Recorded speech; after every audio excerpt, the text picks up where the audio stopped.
Hi friends, welcome back to my curry world. ഇന്ന് നമുക്ക് നല്ല ടേസ്റ്റി ആയിട്ടുള്ള ഒരു വെറൈറ്റി ആയിട്ടുള്ള ഒരു ചിക്കൻ റെസിപ്പി നമുക്ക് ചെയ്യാം. വളരെ കുറച്ച് ഇൻഗ്രീഡിയൻസേ വേണ്ടൂ, എന്നാൽ വിരൽ കടിക്കുന്ന ടേസ്റ്റാണ് കേട്ടോ. ഇതിൻ്റെ നല്ല ടേസ്റ്റാണ്, നല്ലൊരു മണമാണ്. ചിക്കൻ ഗീ റോസ്റ്റ് ഇത് സ്പെഷ്യലായിട്ട് മാംഗ്ലൂരിയൻ സ്ഥലത്താണ് കൂടുതലും ഇങ്ങനെ കണ്ടിരിക്കുന്നത്. മാംഗ്ലൂർ, കർണാടക ആ ഭാഗങ്ങളിലാണ് കൂടുതലും ഈ റെസിപ്പി ഉള്ളത്. വളരെ ടേസ്റ്റി ആയിട്ടുള്ള റെസിപ്പിയാണ്, ട്രൈ ചെയ്ത് നോക്കണം. വളരെ ടേസ്റ്റാണ്. കുറച്ച് നെയ്യ് ഉപയോഗിച്ചിട്ടുള്ള ഒരു റെസിപ്പിയാണ് കേട്ടോ. ശരിക്കും നെയ്യ് മാത്രമായി ചെയ്യേണ്ട ഒരു റെസിപ്പിയാണ്. പക്ഷേ ഈ റെസിപ്പിയിൽ ഞാൻ കുറച്ച് വ്യത്യാസമായിട്ട് നമുക്ക് കുറച്ച് ഹെൽത്തും കൂടി നോക്കിയിട്ടുള്ള രീതിയിലാണ് ചെയ്യണം. പക്ഷേ ടേസ്റ്റിനൊന്നും ഒരു വ്യത്യാസവും ഇല്ല. നെയ്യ് മാത്രമുള്ളവർക്ക് അങ്ങനെയും ചെയ്യാം. നമുക്ക് എങ്ങനെയാണെന്നുള്ളത് നോക്കാം. അതിൽ ഞാൻ 1 കിലോ ചിക്കൻ ഇവിടെ കഴുകി വൃത്തിയാക്കി വെച്ചിട്ടുണ്ട്. ഒരു മീഡിയം സൈസായി കട്ട് ചെയ്യാം കേട്ടോ. ചെറുതാക്കി വേണമെങ്കിലും കട്ട് ചെയ്യാം. ഞാൻ ഒരുപാട് ചെറിയ പീസാക്കിയിട്ടില്ല, കുറച്ച് വലുപ്പത്തിൽ. എന്നാൽ നമ്മളുടെ സാധാരണ ബിരിയാണിക്കുള്ള പോലെയൊന്നല്ല കേട്ടോ. അത്യാവശ്യം കുറച്ച് ചെറുതാക്കിയിട്ട് കട്ട് ചെയ്ത് വൃത്തിയാക്കി കഴുകി വെച്ചിട്ടുള്ളതാണിത്. ഇതിലേക്ക് നമുക്ക് 1/2 ടീസ്പൂൺ മഞ്ഞൾപ്പൊടി ചേർത്ത് കൊടുക്കാം.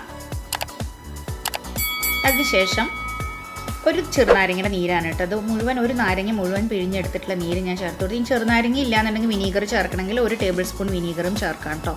ചെറുനാരങ്ങ ഉണ്ടെങ്കിൽ ചെറുനാരങ്ങ ചേർത്താൽ മതി. പിന്നെ ഇതിലേക്ക് ഒരു 5 ടേബിൾ സ്പൂൺ തൈരാണ് കേട്ടോ. ഇത് നന്നായി അടിച്ച് അതിൻ്റെ കട്ടയെല്ലാം കളഞ്ഞിട്ടുള്ള തൈരാണ്. ഇതും കൂടി നമുക്ക് ചേർത്ത് നന്നായി ഒന്ന് ഇളക്കി യോജിപ്പിച്ച് 1 മണിക്കൂർ നേരം നമുക്ക് വെക്കണം. ഇതിലേക്ക് ആവശ്യത്തിന് കുറച്ച് ഉപ്പ് ചേർക്കാം കേട്ടോ. ഒരുപാട് വേണ്ട, കുറച്ചൊന്ന് ആ കഷ്ണത്തിൽ പിടിക്കാൻ വേണ്ടിയിട്ടുള്ള ഉപ്പ് മാത്രം കുറച്ച് ചേർക്കുക. എന്നിട്ട് നമുക്ക് നന്നായിട്ട് ഒന്ന് മിക്സ് ചെയ്ത് അതിൽ മുങ്ങിക്കിടക്കുന്ന രീതിയിൽ വേണം കേട്ടോ തൈര് എടുക്കാനായിട്ട്. ഇതുപോലെ നമുക്കത് കിടക്കണം, തൈര് കുറയരുത്. ഇതുപോലെ തൈര് കഷ്ണത്തിൽ മുങ്ങിക്കിടക്കണം. അപ്പോൾ ഇനി 1 മണിക്കൂർ ഇതൊന്ന് നമുക്ക് വെക്കാം. ഇനി നമുക്ക് വറുത്ത് കുറച്ചെടുക്കാനുള്ള ചേരുവകളാണ്. നമുക്ക് പെട്ടെന്ന് വറുത്തെടുക്കാം. അതിനുവേണ്ടി ഞാനൊരു 10-12 വറ്റൽമുളക് എടുത്തിട്ടുണ്ട് കേട്ടോ. വറ്റൽമുളക് അത് കുറച്ച് എരിവുള്ളതാണ്. 10-12 എടുത്തിട്ടുണ്ട്. ഒരു 8-10 കാശ്മീരി മുളകും എടുത്തിട്ടുണ്ട്. നല്ല നിറം കിട്ടാൻ വേണ്ടിയിട്ട് വളരെ നല്ലതാണിത്. അപ്പോൾ ഇത് നമുക്കൊരു മീഡിയം ഫ്ലെയിമിലിട്ട് ഇതുപോലെ ഇളക്കി കൊടുത്ത് ഒരു 1 മിനിറ്റ് 1.5 മിനിറ്റിനുള്ളിൽ ആവും കേട്ടോ. ഒന്ന് കരിയാണ്ട് നോക്കണം, എപ്പോഴും കരിഞ്ഞാൽ ടേസ്റ്റ് മാറും. ഈ ഒരു റെസിപ്പിക്ക് ഉണ്ടല്ലോ എല്ലാം ഇതുപോലെ എടുക്കുക നല്ലത്. പൊടികൾ ചേർക്കാതെ ഇങ്ങനെ ചെയ്യുകയാണ് ഏറ്റവും നല്ലത് കേട്ടോ. ടേസ്റ്റും അപ്പോഴേ അറിയുള്ളൂ. അപ്പോൾ ആവുന്നത് നിങ്ങൾ ഇങ്ങനെ തന്നെ പൊടികൾ ചേർക്കാതെ ഇതുപോലെ മുളക് തന്നെ ചേർക്കാൻ ശ്രമിക്കുക. അപ്പോൾ ഇതൊന്ന് ആയിട്ടുണ്ട്, ഒന്ന് ചെറുതായി മൂത്ത് വരുന്നുണ്ട്. അപ്പോൾ കുറച്ചും കൂടി ഒന്ന് ആയി കഴിഞ്ഞ് കഴിഞ്ഞാൽ നമുക്ക് മാറ്റി നമുക്ക് ബാക്കിയുള്ള വറുക്കാനുള്ളതും കൂടി നമുക്ക് വറുത്ത് വയ്ക്കാം. അപ്പോൾ ഇതായിട്ടോ, കണ്ടോ വറ്റൽമുളകിൻ്റെയൊക്കെ നിറം മാറിയിരിക്കുന്നത് കണ്ടോ. അപ്പോൾ നമുക്ക് മനസ്സിലാവും. അപ്പോൾ ഈ ഒരു പരുവം മതിയിട്ടോ, അതിനും കരിയരുത് കേട്ടോ. ഇത് മാറ്റി വെച്ചു. ഇനി അതേ പാനിലേക്ക് തന്നെ ഒരു 2 ടേബിൾ സ്പൂൺ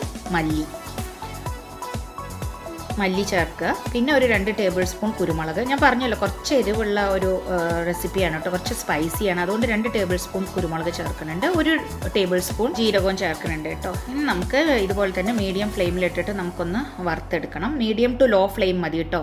കാരണം പെട്ടെന്ന് കരിഞ്ഞു പോയില്ലെങ്കിൽ ആ ഒരു മൂപ്പാവും ചെയ്യില്ല, മണം മാറിപ്പോവും. കറക്റ്റ് അതിൻ്റെ പരുവം കിട്ടണമെന്ന് വെച്ചാൽ ലോ ടു മീഡിയം ഫ്ലെയിമിലിട്ടിട്ട് ഒരു 2 മിനിറ്റ് നേരം നമുക്ക് ഒന്ന് ഇളക്കി കൊടുക്കാം.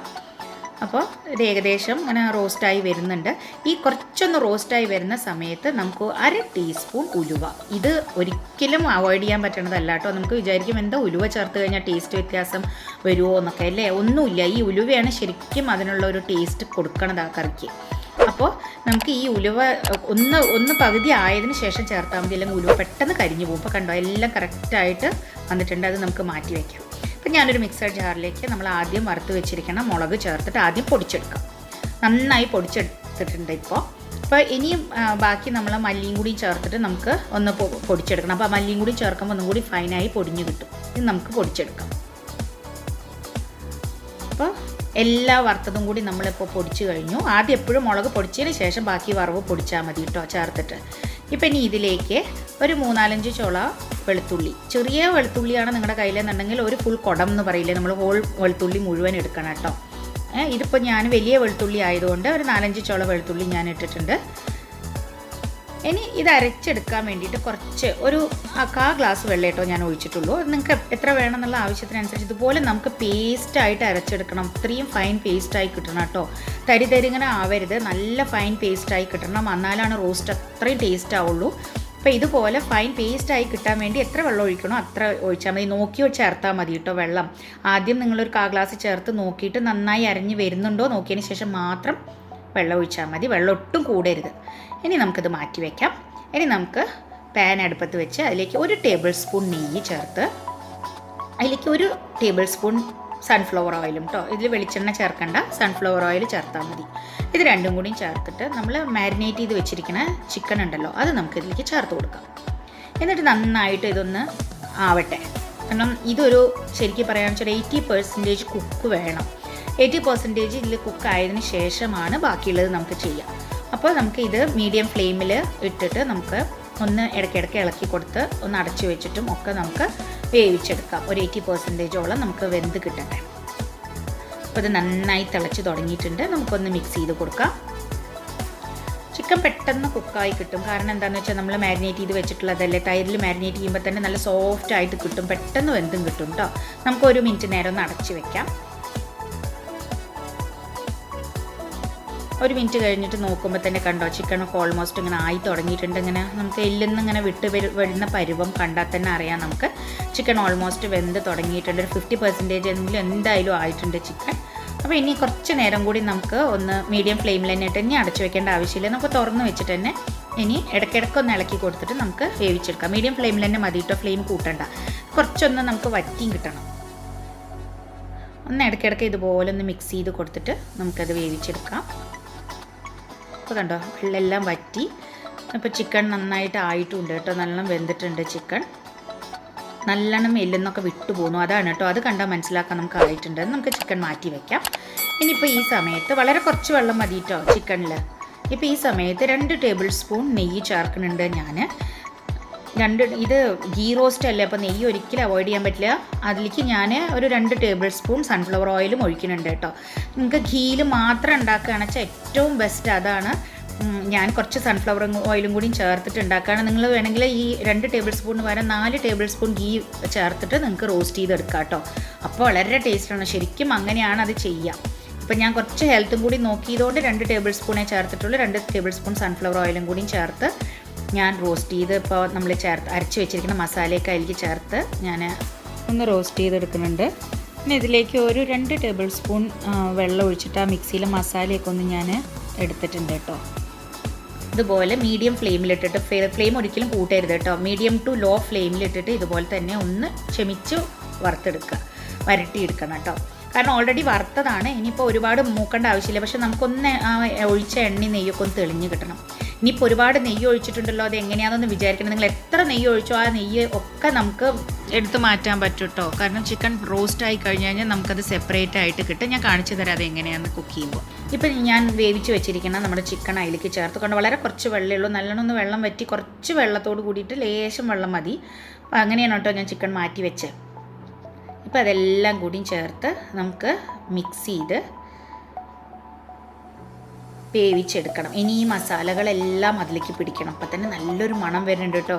കാരണം തൈരും കൂടിയും ചേർന്നപ്പോൾ നല്ലൊരു മണം വരുന്നുണ്ട്. നമ്മുടെ നെയ്യിൽ റോസ്റ്റ് ആവുമല്ലേ നമ്മുടെ മസാലകളൊക്കെ.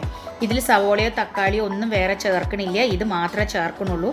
ഈ ഒരു റെസിപ്പിക്ക് ഇതിൻ്റെ ട്വിസ്റ്റ് എന്ന് പറയണത് വരാൻ പോകുന്നേ ഉള്ളൂ. ശരിക്കും അല്ല, അതിൻ്റെ ടേസ്റ്റ് കൂടുതൽ കിട്ടുന്ന ഒരു സംഭവം നമ്മൾ ചേർക്കുന്നുണ്ട്. ഇപ്പോൾ ആവശ്യത്തിനുള്ള ഉപ്പ് ചേർത്ത്, കുറച്ച് ഉപ്പ് ചേർത്തിട്ടാണ് നമ്മൾ ചിക്കൻ മാരിനേറ്റ് ചെയ്ത് വെക്കുമ്പോൾ വെച്ചിരുന്നത്. എന്നിട്ടൊന്ന് വേവിച്ചെടുത്തത്. പിന്നെ ഇനി ബാക്കി മസാലയ്ക്കും ഇനി ബാക്കി വേണ്ട ഉപ്പ് നോക്കി ചേർക്കണം കേട്ടോ. ഉപ്പ് ഒരിക്കലും കൂടരുത്. പിന്നെ നമുക്കിതെല്ലാം കൂടി മിക്സ് ചെയ്തിട്ട് നമുക്കൊന്ന് അടച്ച് വെച്ച് ഒരു 2 മിനിറ്റ് നേരം നമുക്കൊന്ന് അടച്ച് വെച്ചൊന്ന് വേവിക്കണം. അപ്പോൾ നമുക്ക് സ്റ്റൗ സിമ്മിലേക്ക് ആക്കി കൊടുക്കാം കേട്ടോ. സിമ്മിലാക്കി വെച്ചിട്ട് നമുക്ക് വേവിക്കാം. ഇടയ്ക്കൊന്ന് തുറന്ന് ഇളക്കി കൊടുക്കണേ. ഇപ്പോൾ 2 മിനിറ്റ് കഴിഞ്ഞിട്ടുണ്ട്. കണ്ടോ അതിൽ ചേർത്തിട്ടുള്ള നെയ്യും എണ്ണയൊക്കെ നന്നായി ഊറി വരുന്നുണ്ട് കണ്ടോ. അപ്പോൾ ഈ സമയത്താണ് നന്നായി പൊടിയായിട്ട് അരിഞ്ഞു വെച്ചിരിക്കുന്ന നമ്മുടെ കറിവേപ്പിൻ്റെ ഇല അതൻ്റെ ഇടുമ്പോണ്ടല്ലോ നല്ലൊരു ടേസ്റ്റും മണമാണ് കേട്ടോ ഈ റെസിപ്പിക്ക്. വളരെ നല്ല ടേസ്റ്റ് തരുന്ന ഒരു ഇൻഗ്രീഡിയൻ്റാണ് കറിവേപ്പിൻ്റെ ഇല. ഇതുപോലെ ഒരു പിടി ഉണ്ട് കേട്ടോ. ഒരു പിടി കറിവേപ്പിൻ്റെ ഇല എടുത്ത് ഞാൻ നന്നായി പൊടിയായി അരിഞ്ഞിട്ട് ഞാൻ അതിലേക്ക് ചേർത്തു. അപ്പോൾ ഇത് കൂടി ചേർക്കുമ്പോൾ നമ്മുടെ ഗ്രേവിയുടെ ടേസ്റ്റും മണവും നല്ലൊരു മണം വന്നു തുടങ്ങി ഇപ്പോൾ തന്നെ. അപ്പോൾ നമ്മുടെ ചിക്കനൊക്കെ നന്നായി വെന്ത് തുടങ്ങിയിട്ടുണ്ട്. അതിനുശേഷം 1 മിനിറ്റ് നേരം ഇതുപോലെ തന്നെ മീഡിയം ഫ്ലെയിമിലിട്ട് നമുക്ക് ഇങ്ങനെ ഇടയ്ക്കൊന്ന് ഇളക്കി കൊടുത്ത് നമുക്ക് ഫ്രൈ ചെയ്ത് റോസ്റ്റ് ആക്കി എടുക്കണം കേട്ടോ. നിങ്ങൾക്ക് ഇനി വേണമെങ്കിൽ ഗ്രേവി ആയിട്ട് ഇതുപോലെ തിക്ക് ഗ്രേവി ആയിട്ട് എടുക്കണമെങ്കിൽ ഈ ഒരു പരുവത്തിൽ എടുക്കാം കേട്ടോ. അപ്പോൾ കണ്ടോ ഗ്രേവിയൊക്കെ നന്നായി കുറഞ്ഞു. പിന്നെ ഒരു ലേശം കൂടിയും കുറയട്ടെ. അപ്പോൾ നമുക്ക് ഈ എണ്ണ വേണ്ടാന്നുണ്ടെന്നുണ്ടെങ്കിൽ ഈ നെയ്യൊക്കെ നമുക്ക് ഇതുപോലെ നമ്മൾ റോസ്റ്റ് ആയതിനു ശേഷം നമ്മളൊന്ന് മാറ്റി വെച്ച് കഴിഞ്ഞിട്ടുണ്ടെങ്കിൽ ഇങ്ങനെ താഴെ സൈഡിലേക്ക് ഇങ്ങനെ ഊർന്ന് വരും. അപ്പം നമുക്ക് ചിക്കൻ മാത്രമായിട്ട് എടുക്കാം കേട്ടോ. അപ്പോൾ ഈ സമയത്ത് 1 മിനിറ്റ് കഴിഞ്ഞ് നമ്മളുടെ ചിക്കനൊക്കെ റോസ്റ്റായി നമ്മുടെ ചിക്കൻ ഇവിടെ ആയിട്ടുണ്ട്. അപ്പോൾ ആ സമയത്ത് ഞാൻ കുറച്ച് കറിവേപ്പിൻ്റെ ഇലയും കൂടി നമുക്ക് ഇട്ടോ, അത് ഇട്ടാലല്ലേ ഒരു മനസമാധാനം വരുള്ളൂ അല്ലേ നമുക്ക്, ഫൈനൽ ടച്ച്. ഇപ്പോൾ 1 മിനിറ്റ് നേരം ഞാൻ അടച്ച് വെക്കുകയാണ്. നമ്മുടെ ചിക്കൻ റെഡി. എല്ലാവർക്കും ചിക്കൻ ഗീ റോസ്റ്റിൻ്റെ റെസിപ്പി ഇഷ്ടപ്പെട്ട് കാണുമെന്ന് വിചാരിക്കണം. സബ്സ്ക്രൈബ് ചെയ്യാത്ത കൂട്ടുകാരുണ്ടെങ്കിൽ പ്ലീസ് സബ്സ്ക്രൈബ് ആൻഡ് സപ്പോർട്ട്. എല്ലാവർക്കും ഇഷ്ടപ്പെട്ടിട്ടുണ്ടെങ്കിൽ ലൈക്ക് ചെയ്യാനും ഷെയർ ചെയ്യാനും മറക്കരുത്. എല്ലാ സപ്പോർട്ടുകൾക്കും ഒരുപാട് താങ്ക്സ്. ഇതുപോലെ എളുപ്പത്തിലും ടേസ്റ്റി ആയിട്ടുള്ള വിഭവമായിട്ട് വീണ്ടും വരുന്നതായിരിക്കും. Till then bye bye.